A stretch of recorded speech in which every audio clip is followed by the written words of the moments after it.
बिस्मिल्लाहिर्रहमानिर्रहीम। नाज़रीन, आप देख रहे हैं जहान न्यूज़ और मैं हूं आपका होस्ट असद अब्बास। आज एक डेवलपमेंट हुई है सियासी वाले से कि सदर ममलिकत आरिफ अलवी ने जो ख़त लिखा था इलेक्शन कमीशन को कि वो 3 माह के अंदर इलेक्शन कराने की तारीख का ऐलान करे। इस सिलसिले में हमने सीनियर जर्नलिस्ट नासिर अब्बास काज़मी से ये जानना चाहा कि इसके मुज़मरात क्या होंगे, क्योंकि इलेक्शन कमीशन ने सदर ममलिकत से ये कहा है कि आइनी तरमीम के बाद ये पाबंद नहीं है कि सदर ममलिकत से मुशावरत करें। और सदर ममलिकत ने चीफ़ इलेक्शन कमिश्नर को मुलाकात के लिए बुलाया था। उन्होंने अपने आइनी मारीन से मुशावरत के बाद मुलाकात से भी इनकार कर दिया। तो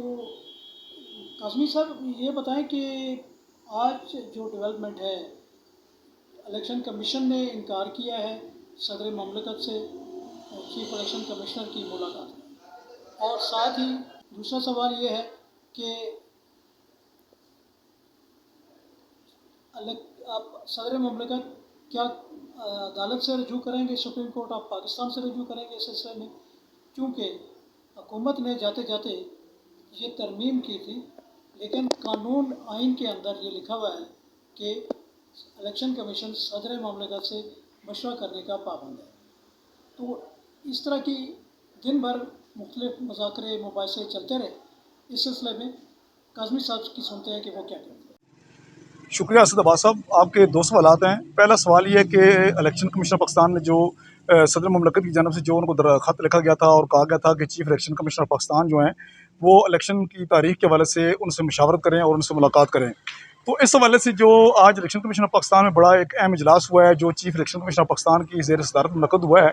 उसमें इलेक्शन कमीशन की जो कानूनी टीम है उसने उसको इस मामले पर जो मशवरा दिया है, और इलेक्शन कमीशन के पाकिस्तान की जानब से जो मशवरा दिया गया है वो ये कहा गया है कि चीफ इलेक्शन कमिश्नर पाकिस्तान जो है, जो साबिक़ हुकूमत की जानब से इंतखाबी एक्ट के की सेक्शन 57 जो है उसमें तरमीम के बाद जो सदर पाकिस्तान है उनसे चीफ इलेक्शन कमिश्नर पाकिस्तान जो है इलेक्शन की तारीख पर मुशावरत करने के पाबंद नहीं है, इसलिए उनको उनसे मुलाकात की ज़रूरत नहीं है।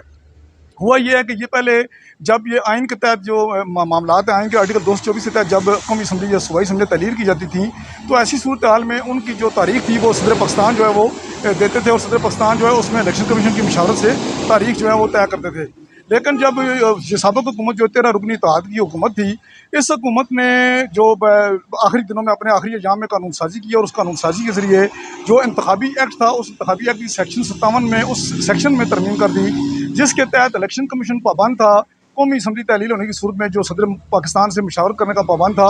वो शिक ख़त्म कर दी। और अब ये मामला डायरेक्ट जो है इलेक्शन कमीशन पाकिस्तान के पास चला गया है। अब इलेक्शन कमीशन पाकिस्तान ने सदर पाकिस्तान को जो ख़त का जवाब दिया है उसमें चीफ इलेक्शन कमिश्नर ने वाज़ेह तौर पर यह कहा है कि आइन के आर्टिकल 48(5) जो है उसको 58(2) के साथ मिलाकर पढ़ा जाए, और जब अब वज़ीर-ए-आज़म जब असम्बलियत तहलील करेंगे और असम्बलियत वज़ीर-ए-आज़म से तहलील करने के बाद इलेक्शन कमीशन पाकिस्तान जो है वो इस हवाले से तारीख देने का पाबंद है, और तारीख देने का जो इलेक्शन की तारीख है वो देने का इख्तियार इलेक्शन कमीशन के पास होगा। जहाँ तक आपके दूसरे सवाल का तल्लुक है कि चीफ इलेक्शन कमिश्नर पाकिस्तान ने क्यों जो है वो सदर पाकिस्तान से मिलने की जो है वो दावा जो है कबूल नहीं किया और उनको उनके ख़त का जवाब दिया और उन मिलने से इनकार कर दिया, तो उसकी वजह भी यही है कि जब ये पहले जो आइन और कानून आइन के मुताबिक जब इंतखाबात होते थे तो आइन में ये तरीक़ाकार दिया था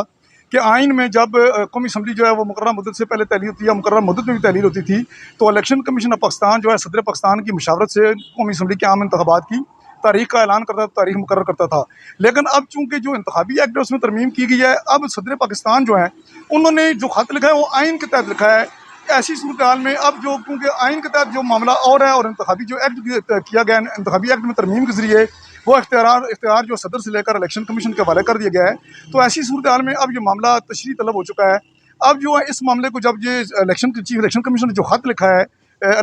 सदर पाकिस्तान को जवाब दिया है, उसकी सूरत में अब सदर पाकिस्तान के पास ये ऑप्शन है कि वो सुप्रीम कोर्ट ऑफ पाकिस्तान से रजू कर सकते हैं, और सुप्रीम कोर्ट ऑफ पाकिस्तान में एक रेफरेंस दायर कर सकते हैं, और सुप्रीम कोर्ट ऑफ पाकिस्तान से राय तलब कर सकते हैं कि ये जो इसकी तशरीह की जाए कि ये जो मामला है, क्योंकि ये आइन के तहत आता है और सदर पाकिस्तान ये आइन में मौजूद है कि जब कौमी असम्बली तहलील होगी तो इलेक्शन कमीशन पाकिस्तान जो है आइन के तहत उनकी मुशावरत से इलेक्शन की तारीख रखेगा। लेकिन हुकूमत ने क्योंकि इंतखाबी एक्ट में तरमीम की है, ऐसी सूरत हाल में अब से इलेक्शन कमीशन का ये कहना है कि क्योंकि इंतखाबी एक्ट में तरमीम हो चुकी है, लेकिन दूसरी जानब जो आइन है वो आइन अभी तक पाबंद बनाता है इलेक्शन कमीशन ऑफ पाकिस्तान को कि वो इंतखाबात की तारीख के लिए सदर ममलकत से मुशावरत करे। अब ऐसी सूरत हाल में सदर पाकिस्तान के पास ये इख्तियार है कि वो रेफरेंस दायर करें सुप्रीम कोर्ट ऑफ पाकिस्तान में और सुप्रीम कोर्ट ऑफ पाकिस्तान से इस मामले में राय तलब करें। तो ऐसी सूरत हाल में अब इलेक्शन कमीशन की जानब से तो जवाब दे दिया गया है, लेकिन इतना आसान नहीं है कि सदर ममलकत के कोई बात के जवाब दे दिया जाए और इलेक्शन कमीशन जो छुटकारा हासिल कर ले और इसमें आप खुद मुख्तार हो जाए और फैसले करना शुरू कर दे। तो ये